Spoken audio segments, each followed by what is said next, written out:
The warning klaxon in Angela Davis's repair shop cut through the hum of the soldering iron like a scream. She jerked her hand back from the delicate circuit board she'd been working on, swearing as the iron left a tiny scorch mark where it shouldn't be. Another ship coming in hot to Waypoint Echo, probably with something broken and needing immediate attention. Third one this week, and it was only Tuesday. She set down her tools and wiped her hands on her coveralls, leaving fresh grease streaks across the faded blue fabric.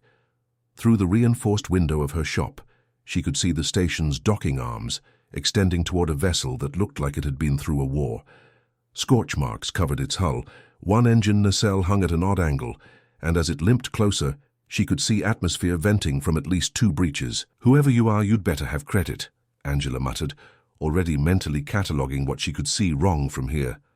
The shop's comm system crackled to life before she could return to her circuit board. "This is Waypoint Echo Control to any available mechanics. Emergency docking in progress, Bay 7. Requesting immediate technical assistance for life support systems and translation equipment." The dispatcher's voice carried an edge of urgency that made Angela straighten. Life support meant someone might die if repairs took too long. She hit the response button. "Davis Technical Services responding. I'll be at Bay 7 in 3 minutes. She was already moving, grabbing her field kit and the portable diagnostic scanner that cost more than 6 months of rent. The circuit board would have to wait. Bay 7 was on the lower ring, which meant taking the express lift and dodging through the market district where vendors were setting up for the evening shift. Angela wove between a Thraxian spice merchant and a human selling what he claimed were genuine pre-Exodus artifacts, but were probably manufactured last week. The bay doors were already cycling open when she arrived, and the damaged ship was settling onto its landing struts with a grinding sound that made her wince. The airlock opened with a hiss of equalizing pressure, and Angela got her first look at the ship's occupant. Tall, easily 7 feet, with a chitinous exoskeleton that seemed to be made of overlapping plates of something that looked like smoky quartz. The alien's carapace caught the station's lights and refracted them into subtle rainbows across the bay's walls. 4 arms, 2 currently clutching what looked like a standard military-issue translator unit, the other 2 hanging limp at her sides in what Angela's xenobiology training recognized as a posture of exhaustion or defeat. The alien began, but what came out of the translator was garbled static mixed with fragments of at least 3 different languages. Repair, urgent, honor, more static. The alien's head, which was surprisingly delicate despite the armored body, tilted in what might have been frustration.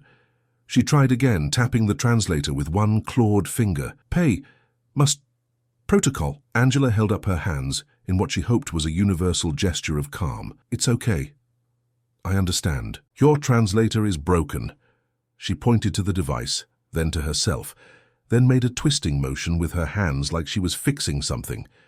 The alien's large, multifaceted eyes seemed to focus on her with sudden intensity. The alien thrust the translator toward Angela with what seemed like desperate urgency.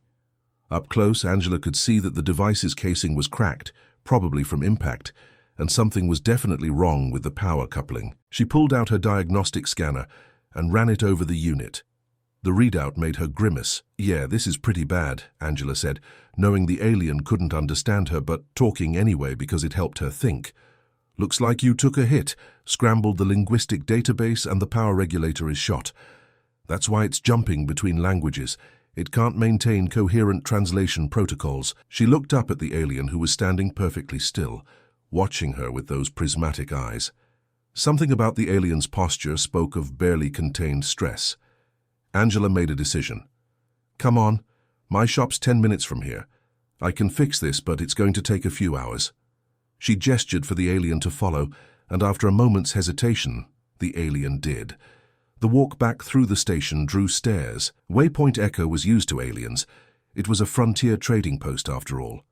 But this particular species wasn't one Angela recognized, and the alien's armored appearance and military bearing made people nervous. Or maybe it was the way 3 of the alien's 4 arms kept moving to where weapons would normally be holstered, finding nothing, and dropping back to her sides in what looked like frustration. Angela's shop was a cramped space, wedged between a noodle bar and a second-hand clothing store. The sign outside read, "Davis Technical Services. If it's broken, I can fix it, probably, in 5 languages." She ushered the alien inside, where every horizontal surface was covered with various states of disassembled technology. "Sorry about the mess," Angela said, clearing off her main workbench by the simple expedient of sweeping everything onto an already cluttered side table. "I'm more function than form around here."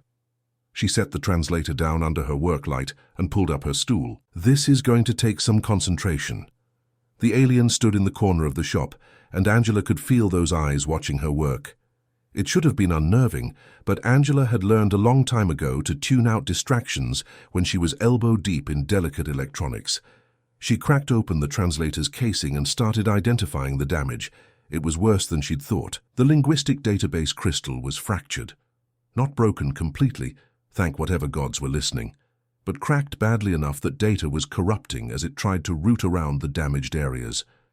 The power regulator was completely fried, probably from a power surge when whatever hit the alien ship overloaded the electrical systems, and someone had tried to repair it before badly, leaving behind a mess of crossed circuits that would have made the device completely unusable within another few hours. Angela lost herself in the work. This was what she loved about her job, the puzzle of figuring out what was broken and how to fix it. Every device had its own logic, its own way of functioning, and finding that logic was like learning a new language. She carefully extracted the damaged power regulator, replacing it with a universal adapter from her parts bin. The linguistic crystal was trickier. She couldn't replace it without wiping all the custom language patterns the translator had learned, which would make it useless for specialized or technical communication. Instead, she carefully traced the fracture lines, identifying the corrupted data pathways, and wrote a small patch program that would route around the damage. She was vaguely aware of time passing. At some point, her stomach reminded her she'd skipped lunch. At another point, she heard the alien shifting position, the crystalline plates of her carapace clicking softly against each other. But mostly, Angela was focused on the tiny components in front of her, making sure every connection was solid, every pathway clear. Finally, after what turned out to be 4 hours according to her work terminal's clock, Angela sat back and ran a diagnostic. The readout came back green across the board. She allowed herself a small smile of satisfaction. "All right, let's see if this works," she said, picking up the translator and turning to the alien. She held it out, and the alien took it carefully, examining it as if she couldn't quite believe it was whole again. The alien attached the device to what Angela assumed was the equivalent of an ear, a small crystalline protrusion on the side of her head. "Testing," the alien said, and this time the translator's voice was clear and smooth, rendering the words in perfect standard. The alien's entire body seemed to relax, the rigid military posture softening slightly. "Oh, thank the prismatic throne. I can speak again." She looked at Angela with what might have been wonder. "You repaired it. I wasn't certain it could be repaired." "It was touch and go with the linguistic crystal," Angela admitted. "But you got lucky. Another few hours and the damage would have propagated too far." "What happened?" The alien's carapace seemed to darken slightly, colors muting. "I encountered difficulties. My ship was damaged, and in the chaos, the translator was broken. I've been trying to reach someone who could repair it for 2 days, but without the ability to communicate." She trailed off, and one of her hands moved to where a weapon should be again, a nervous gesture. "Well, you found me," Angela said. "And it's fixed now. You should be good to go." She turned back to her workbench, already thinking about getting back to that circuit board from earlier. "Wait," the alien said. "I must pay you. What is your fee?" Angela glanced at the alien, really looking at her for the first time since they'd arrived at the shop. The military bearing couldn't completely hide the exhaustion in the way she held herself, and those empty weapon holsters told a story of someone who'd lost more than just their ability to communicate. The damaged ship in Bay 7. The desperate urgency when they'd first met. "Don't worry about it," Angela said. "Consider it a welcome to Waypoint Echo." The alien went very still. "I don't understand. You spent hours repairing this. Surely there is a cost." "Sure there's a cost. Parts, time, expertise. But you look like you've had a rough couple of days and I'm doing okay this month." Angela shrugged. "Sometimes people just help each other out. That's how it works out here on the frontier." The alien's multifaceted eyes seemed to whirl with inner light. "You would simply give this to me? Without payment?"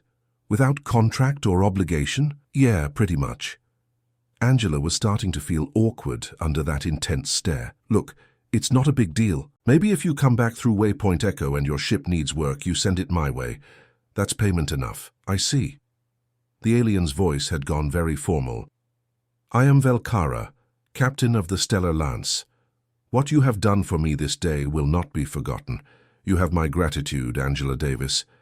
The alien bowed, a complex movement that involved all 4 arms and seemed deeply significant. Just Angela is fine, and you're welcome. Angela smiled. Good luck with whatever you're doing out here. Velkara left, and Angela finally got back to her circuit board. She worked until the station's day cycle dimmed to simulate evening, then locked up the shop and headed home to her small apartment 3 levels up. She microwaved some noodles, watched half of a historical documentary about the early colony ships, and fell asleep without giving the tall alien captain another thought.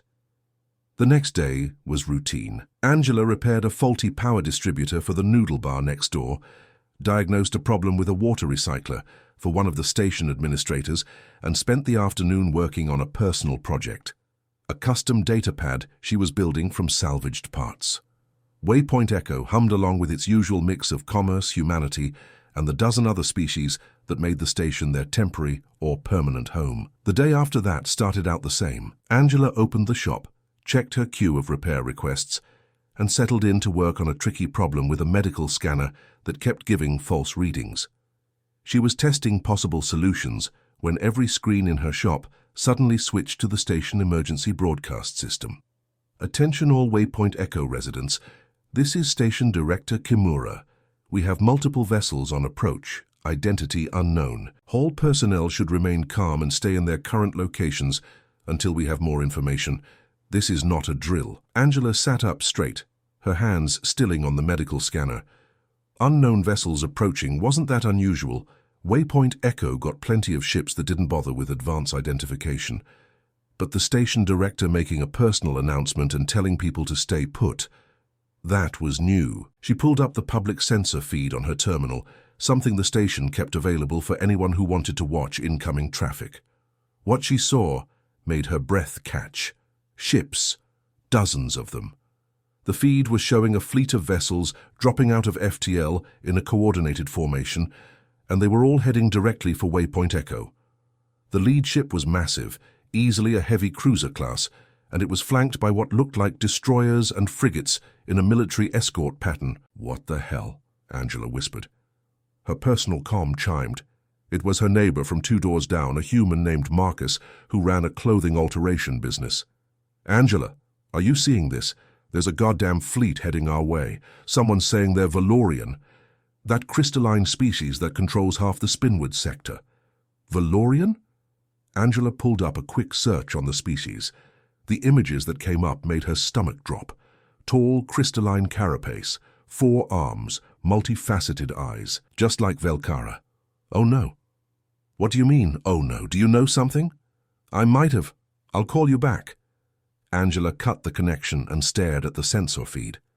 The fleet was getting closer, and now she could see that the lead ship matched the design of the Stellar Lance from 2 days ago, just much, much bigger.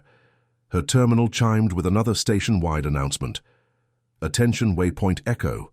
The approaching fleet has identified themselves as Valorian military vessels. They are requesting permission to dock and requesting the presence of a resident named Angela Davis. Repeat, they are asking for Angela Davis to meet with their commanding officer. Ms. Davis, please report to station operations immediately. Every comm device Angela owned started ringing at once. Her terminal showed 17 incoming messages.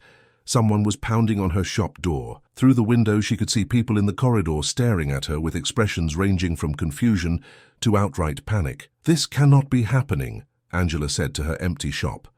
Station operations was in chaos when Angela arrived. Director Kimura, a severe woman in her 60s who normally ran the station with calm efficiency, looked like she was about 10 seconds from a stress-induced medical emergency. The operations center's main screen showed the Valorian fleet holding position just outside the station's weapon range. Not that Waypoint Echo's weapons would do much against that kind of firepower anyway. Ms. Davis, Kimura said the moment she spotted Angela, Would you care to explain why a Valorian military fleet is sitting outside my station, asking for you by name? I fixed a translator, Angela said weakly. 2 days ago, a Valorian captain came in with a broken unit, and I repaired it for her. You fixed a translator. Kimura's voice was flat. And for this service, a military fleet has arrived. I didn't charge her, Angela added, because apparently this nightmare wasn't complete yet. She looked like she'd had a bad time, and I told her not to worry about payment. The operations center went silent. Every person in the room was staring at Angela. You performed a service for free, one of the communications officers said slowly, for a Valorian captain. Ms. Davis, do you know anything about Valorian culture? Not really. The communications officer pulled up a file on her screen. Valorians have one of the most complex honor debt systems in known space. If someone performs a significant service, the recipient is obligated to repay it according to strict protocols. The more significant the service, the more elaborate the repayment. For a military officer, especially a captain, being unable to communicate would be considered a crisis-level emergency. You resolved that crisis and refused payment. So she's here to pay me. Angela felt a flicker of relief. That's nice, but she didn't need to bring a fleet. That's exactly why she brought a fleet, Kimura said, rubbing her temples. We've been in contact with the Valorian commanding officer. Captain Velkara is apparently someone quite important. She commands their 7th Strike Fleet. By Valorian protocol, when an officer of her rank returns to discharge an honor debt, she must arrive with full military ceremony. That means her entire fleet in formation, with appropriate honors. Angela sat down heavily in the nearest chair. You're telling me that because I fixed a translator and didn't charge for it, an entire military fleet showed up? That's exactly what I'm telling you. Kimura pulled up another screen. And it gets worse. The Stellar Lance, Captain Velkara's personal ship, is apparently being hunted by 3 different empires for various alleged violations of their territory during some kind of unauthorized operation. When her fleet appeared in this sector, those empires were notified through various intelligence channels. We're now receiving inquiries from the Thal Dominion, the Kashari Alliance, and the Human Colonial Authority. All 3 want to know why a Valorian strike fleet is at our station. Oh God, Angela put her head in her hands. I started a diplomatic incident by being nice. Essentially, yes. The main screen chimed with an incoming transmission. The Valorian crest appeared, a complex geometric pattern that seemed to shift and refract light even as a 2-dimensional image. Waypoint Echo Operations. This is Captain Velkara of the 7th Strike Fleet. I request permission to come aboard with a small honor guard to formally discharge my debt to Angela Davis. I assure you, we mean no threat to your station or its inhabitants. We simply wish to observe proper protocol. Kimura looked at Angela. Well, this is your diplomatic incident. How do you want to handle it? Angela took a deep breath and stood up. Tell her she can come aboard, but just her and maybe 2 guards. I am not having an entire Valorian honor guard march through my station. The communications officer relayed the message. There was a pause. Then Velkara's voice came back and Angela could hear what might have been amusement in the translated tones. Angela Davis drives a hard bargain. Very well. Myself and 2 attendants. We will dock in Bay 7 if that is acceptable. 20 minutes later, Angela stood in Bay 7 for the 2nd time in 3 days, watching a Valorian shuttle that was probably worth more than the entire station settle onto the deck with perfect precision. Director Kimura stood beside her, along with what seemed like every security officer Waypoint Echo employed, and a hastily assembled crowd of curious residents who'd heard that something unprecedented was happening. The shuttle's ramp extended, and Velkara emerged. She looked completely different from the exhausted, desperate figure who'd stumbled off the Stellar Lance 2 days ago. Her carapace gleamed, polished to a mirror shine. She wore what was clearly a formal military uniform, a complex arrangement of crystalline badges and honors that caught the light and threw rainbow patterns across the bay. Behind her came 2 other Valorians, slightly smaller but no less imposing, carrying between them a large container made of the same crystalline material as their carapaces. Velkara approached Angela and performed that same complex 4-armed bow. Angela Davis, I have returned to discharge my honor debt and to thank you properly for the service you rendered when I was in need. You really didn't have to bring your entire fleet, Angela said, very aware of the crowd watching them. Protocol demanded it, Velkara said simply. The debt you are owed is significant. You provided aid during a crisis without thought of payment or personal gain. You showed trust to a stranger who could not even speak your language. These actions merit formal recognition. She gestured to her attendants, who brought forward the container. I present you with 3 gifts as custom demands. First, a token of gratitude for the skill you demonstrated. One of the attendants opened the container and withdrew what looked like a toolkit, but made of materials Angela had never seen. The tools seemed to shift and adapt in the light, and she could see advanced technology built into each implement. This is a Valorian Master Technician's kit, Velkara explained. The tools within will adapt to almost any technology, and the diagnostic systems are the finest in our armory. No technician in the Valorian fleet carries better. Angela accepted the kit with shaking hands. It was beautiful, and even without testing it, she could tell it was worth a fortune. Thank you. This is incredible. Second, Velkara continued, a token of respect for your character. Another item emerged from the container, a crystalline pendant on a silver chain. This marks you as an honored friend of the Valorian people. Should you ever have need, any Valorian who sees this will render aid. It is not given lightly. The pendant was placed in Angela's hand, and it was warm to the touch, as if it had its own internal heat. She slipped it over her head, feeling the weight of it settle against her chest. And third, Velkara said, and now her voice carried something that might have been humor, a practical matter. You refused payment for your services, but my honor demands that your time and materials be compensated. My financial officer has calculated a fair price for the repairs rendered, multiplied by a factor of 10, as befits the urgency of my need, and added a tip for exceptional service. The funds have been transferred to your business account. Angela's personal comm chimed. She glanced at it and nearly dropped the device. The number of credits now sitting in her account would cover her rent and expenses for a year. Maybe 2 if she was careful. Captain, this is way too much. It is exactly what honor demands, Velkara said firmly. And now, my debt is discharged, and we may speak as equals rather than debtor and creditor. She paused. I hope I have not caused you too much disruption. I understand my fleet's arrival has generated some concern. Some concern was putting it mildly, but Angela managed a weak laugh. Well, it's definitely the most exciting thank you I've ever received. What about those 3 empires that are apparently looking for you? Velkara's carapace darkened slightly. That situation is complex. I was conducting operations in disputed territory, pursuing pirates who had taken Valorian civilians. The intelligence I followed was good, but the route required passing through space claimed by multiple powers. The pirates were eliminated and our people freed, but the passage through sovereign space without permission has generated diplomatic complaints. So you're a war hero being hassled by bureaucrats for doing the right thing, Angela said. That is one interpretation. Velkara tilted her head. I will be summoned before my commanders to explain my actions. There may be consequences. Angela looked at the Valorian captain, really looked at her. Velkara had risked her career and her freedom to save civilians. She'd been desperate and alone when she'd stumbled into Waypoint Echo, and she'd come back with full military honors to say thank you properly, even though it meant drawing more attention to herself. That's not right, Angela said quietly. You saved lives. That should matter more than whose space you flew through, perhaps, Velkara said.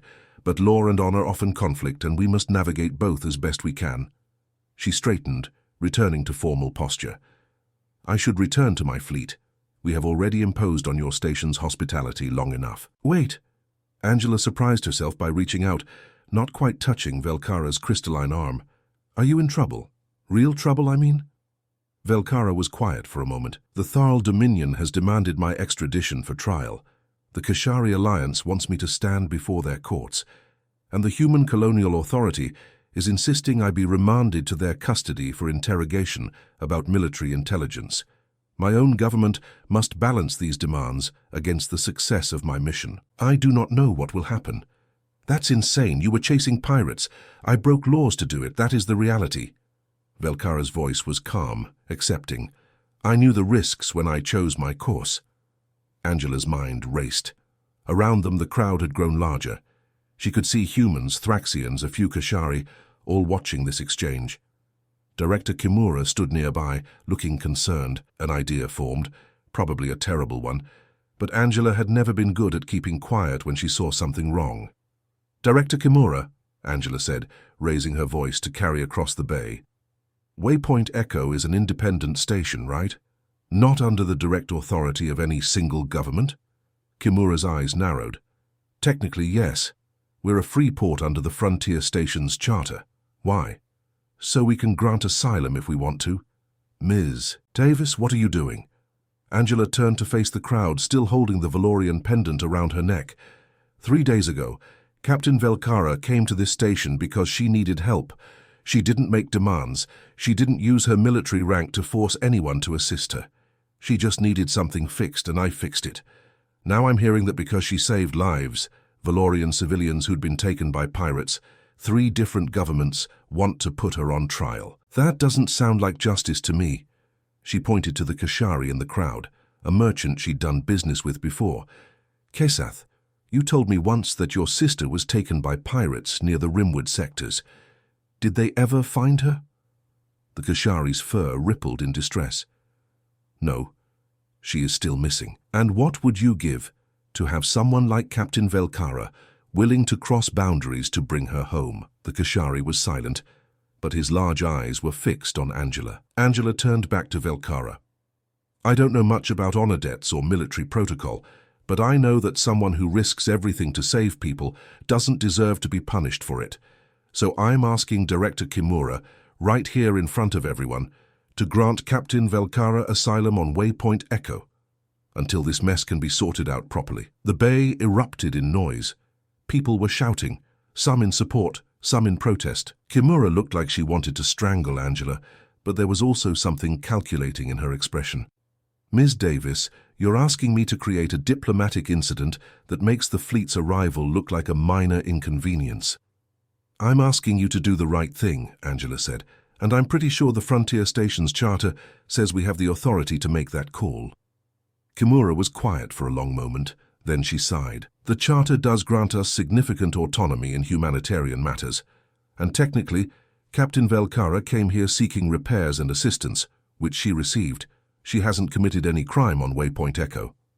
She looked at Velkara. "Captain, are you requesting asylum?" Velkara looked between Angela and Kimura, her crystalline features unreadable. I did not come here seeking protection. I came to discharge an honor debt." "But now that the option is available?" Angela prompted. "If granted, I would accept," Velkara said slowly. "Not to escape justice, but to have time for the truth of my actions to be properly examined. Too often, the first judgment is made in haste and politics rather than wisdom.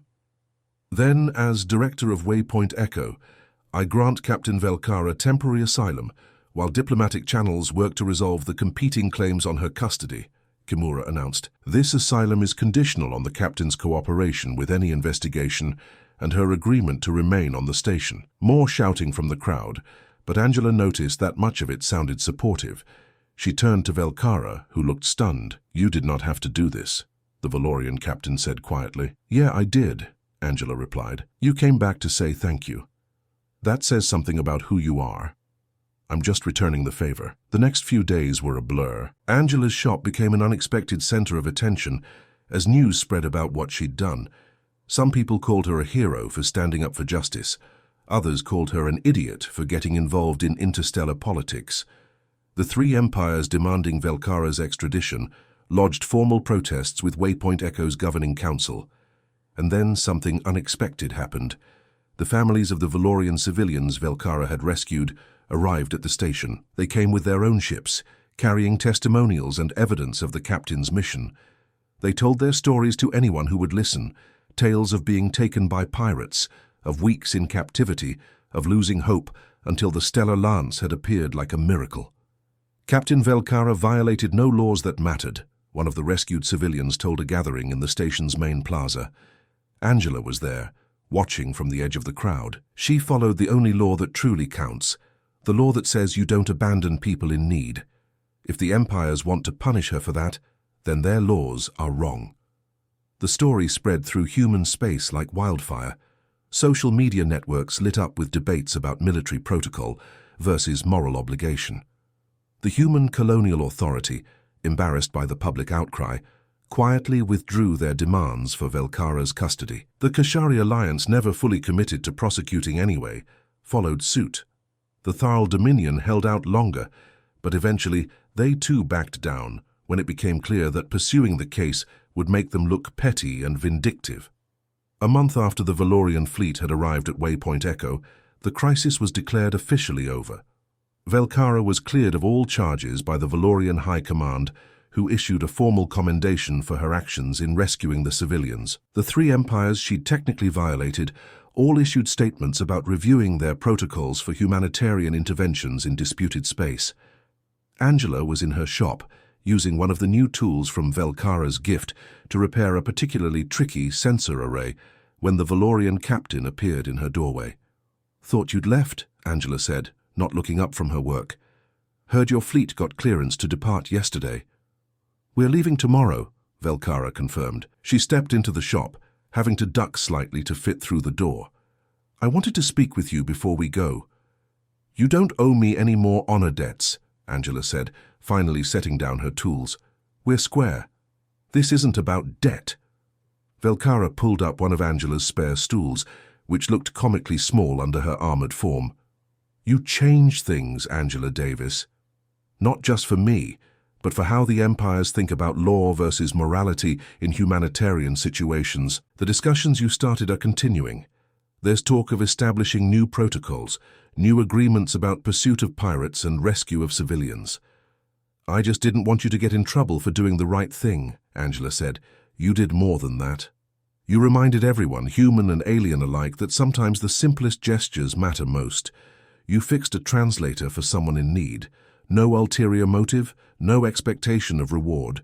Just one person helping another." Velkara's voice carried warmth, a surprising depth for a being whose species often prioritize strategic advantage and long-term political maneuvers above all else. That kind of basic kindness is rarer than it should be in this complicated universe we've built. We construct these grand empires, these intricate trade routes, these impenetrable defense grids, and in doing so, we often forget the fundamental building blocks of community: mutual aid, simple compassion, the quiet act of alleviating another's burden without seeking recompense. The vastness of space, with its endless opportunities for expansion and conflict, seems to encourage a grandiosity of action, where only major diplomatic treaties or massive fleet movements are considered significant. Yet it is precisely in these forgotten corners of everyday interaction, in the small, unassuming acts of human or alien decency, that true, resilient connections are forged. This complexity, this intricate web of alliances and rivalries, of ancient grudges and burgeoning technologies, often overshadows the profound power of a moment of genuine, unvarnished empathy. It's a truth easily lost amidst the clamor of interstellar politics and the relentless pursuit of progress, a quiet hum drowned out by the roar of plasma drives and the crackle of energy shields. But its absence, or its presence, can alter destinies in ways even the most advanced strategists fail to predict. Angela felt her face heat with embarrassment, a familiar flush creeping up her neck. She shifted uncomfortably, her hands, usually so adept with a wrench or a circuit board, feeling suddenly clumsy.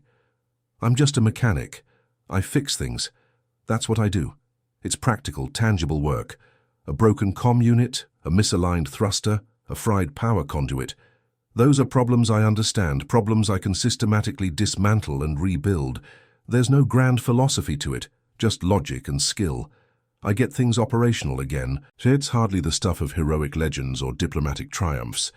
My world is one of schematics and talk settings, not inspiring speeches or universe-altering decisions. I just saw someone struggling with a piece of tech, and I helped.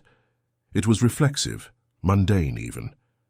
To suggest it was anything more felt overblown, like assigning cosmic significance to changing a fuel filter. "You fix more than machines, Angela Davis," Velkara said, her gaze steady and knowing, cutting through Angela's humble self-assessment with an almost surgical precision.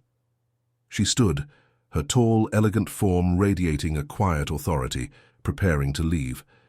The air in the workshop seemed to hum with the lingering resonance of her words. You mend the broken lines of communication between beings. You repair the fraying fabric of trust that so easily unravels in a transient place like Waypoint Echo. You fixed a captain's ability to speak, yes, but you also fixed a perception, a misunderstanding, an opportunity for prejudice. And in doing so, you have earned the deepest gratitude and respect of the Valorian 7th Fleet. Consider Waypoint Echo not merely a convenient refueling stop or a trading hub, but a friend. If this station ever has need, whether for protection, for resources, or simply for a voice in a larger galactic forum, you have only to call. Our channels will be open, and our aid will be swift. This is not a mere courtesy. It is a declaration, a bond forged in a crucible of unexpected events, tempered by your clear-eyed integrity. The implication hung heavy in the air. A small frontier station had just gained the implicit backing of one of the galaxy's most formidable military powers, all because one mechanic chose to be kind. Well then, Angela said, a genuine smile finally breaking through her lingering embarrassment. Try not to break any more translators, Captain. My repair queue is already long enough. The casual banter, a light-hearted jab delivered with sincere affection, felt remarkably easy given the power dynamic between them. It was a bridge built not on formal protocol, but on shared experience and mutual respect, a testament to the connection that had unexpectedly formed between a powerful alien commander and a grounded human technician. I make no promises, Angela Davis, Velkara replied, a subtle hint of amusement in her own voice, her mandibles shifting in what Angela now understood as a Valorian smile. She performed that complex, graceful bow one more time, a gesture of profound respect that still managed to convey a touch of martial precision. May your path be clear and your carapace strong, Angela Davis, and may the gears of this station always turn true. With a final, lingering look, Velkara turned and moved with fluid grace towards the exit, her presence fading like a star retreating into the vastness of space, leaving behind a profound stillness and a sense of something fundamentally changed. After the captain left, the hum of the ventilation system and the distant clang of metal against metal seemed to return with renewed intensity, filling the space Velkara's presence had momentarily eclipsed. Angela stood for a moment, letting the gravity of the encounter settle, then with a quiet sigh returned to her workbench. The half-disassembled control panel for a cargo loader awaited her, its exposed wires and circuit boards a familiar, comforting puzzle. Through her shop window, a large reinforced viewport that offered a sweeping panorama of the station's main concourse, she could see the daily life of Waypoint Echo continuing, a vibrant, chaotic symphony of existence on the edge of known space. Merchants hawking their wares in a cacophony of languages, their voices amplified by portable translation devices, their stalls overflowing with exotic goods from a dozen star systems. Ships of every conceivable design, from sleek personal transports to lumbering cargo freighters, were coming and going through the massive docking bays, their engines rumbling softly even from a distance. Humans and aliens, a dizzying array of species with varied physiologies and customs, conducted the intricate, often messy business of living together on the frontier. A group of short, multi-limbed Cathar haggled spiritedly with a stoic, furred gruel over a shipment of processed ore. A slender, elegant Xylosian floated serenely past a bustling food stall, its proprietor, a gruff but jovial human, wiping down his counter with a practiced ease. Children from different species, oblivious to galactic politics, chased each other through the crowd, their laughter echoing off the Durasteel walls. Tomorrow the Valorian fleet would depart, their impressive array of warships vanishing into the star-dusted void, and Waypoint Echo would ostensibly return to its established rhythm, its predictable routine. But Angela knew with a certainty that settled deep in her bones that nothing would ever truly be normal in the same way again. But maybe, Angela thought as she carefully aligned a microcircuit with a pair of fine-tipped tweezers, the delicate work a soothing anchor to her swirling thoughts, normal was just a little bit better than it had been. It wasn't a dramatic, instantaneous transformation, but a subtle, almost imperceptible shift, like the pressure equalizing in a sealed environment. The underlying tension that always simmered beneath the surface of frontier life, the unspoken vulnerability of a small station in a big, often indifferent galaxy, had lessened. There was a newfound lightness in the air, a quiet undercurrent of hope that hadn't been there before. The knowledge that the Valorian Seventh Fleet, a force capable of reshaping entire sectors, now considered them friends, was a formidable shield, both literal and metaphorical. It meant more secure trade routes, fewer predatory raids from opportunistic pirates, and a level of respect from other galactic powers that Waypoint Echo could only have dreamed of previously. Beyond the strategic implications, though, was the more profound impact: the story. Angela imagined it spreading through the hyperspace lanes, whispered from pilot to merchant, from bar to starport. The tale of a powerful Valorian captain who, despite her formidable status, had found herself in need of a simple repair, and of a humble human mechanic who, without hesitation or self-interest, had provided it. A captain who had risked everything, her career, her fleet's standing, to stand up for the innocent lives on a tiny, unremarkable station. And a mechanic who had stood up for what was right, not with weapons or grand declarations, but with a simple act of empathy and technical skill. Maybe that would matter, Angela mused, her fingers working with practiced precision, her mind tracing the potential pathways of such a narrative. It might matter in ways large and small, echoing through the vastness of the cosmos. On a grand scale, it could plant a seed of unexpected diplomacy, showing that even in the cutthroat arena of galactic power, there was still room for honor and basic decency. Perhaps it would inspire other captains, other leaders, to look beyond the cold calculations of profit and conquest, to remember the value of individual lives and the power of simple truth. It might even influence future negotiations, subtly shifting the calculus of trust between species.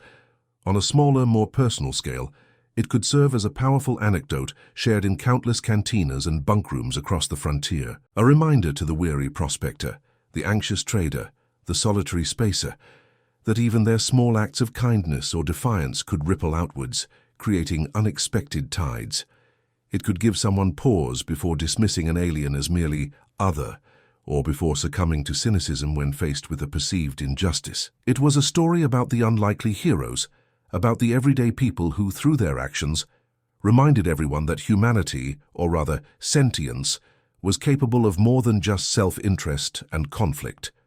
It was a story about seeing past the uniform, past the species, past the perceived power differences, and recognizing the shared vulnerability and inherent worth in every individual. It was a testament to the idea that sometimes the most profound changes begin not with explosions and grand declarations, but with the quiet turning of a wrench, the gentle hum of a repaired circuit, and the simple exchange of gratitude. The thought brought a quiet, deep satisfaction, a sense of purpose that transcended the grease and grit of her daily work. Her comm chimed then, a soft, pleasant trill that pulled her gently back from her contemplative reverie. She had been observing the distant, swirling nebula visible through the panoramic viewport of her workshop, lost in the silent ballet of cosmic dust and gas, a stark contrast to the intricate terrestrial mechanics that occupied her days.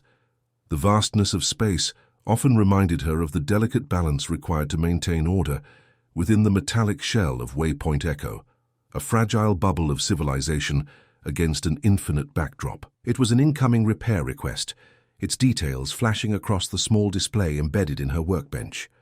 A Thal merchant, the message indicated, needed urgent help with a malfunctioning climate control system in their cargo hold.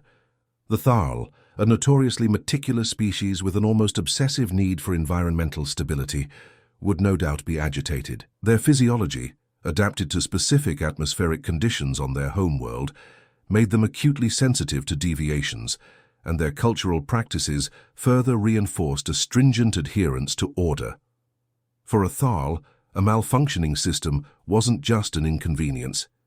It was an affront to their very sense of being, a chaotic intrusion into their carefully managed existence. Their cargo, likely some perishable agricultural product requiring precise temperature regulation, perhaps exotic spores from the Xylosian gardens or delicate, nutrient-rich kelp from the oceanic world of Azurea, commodities highly prized across the sector for their rarity and nutritional value, would be at risk.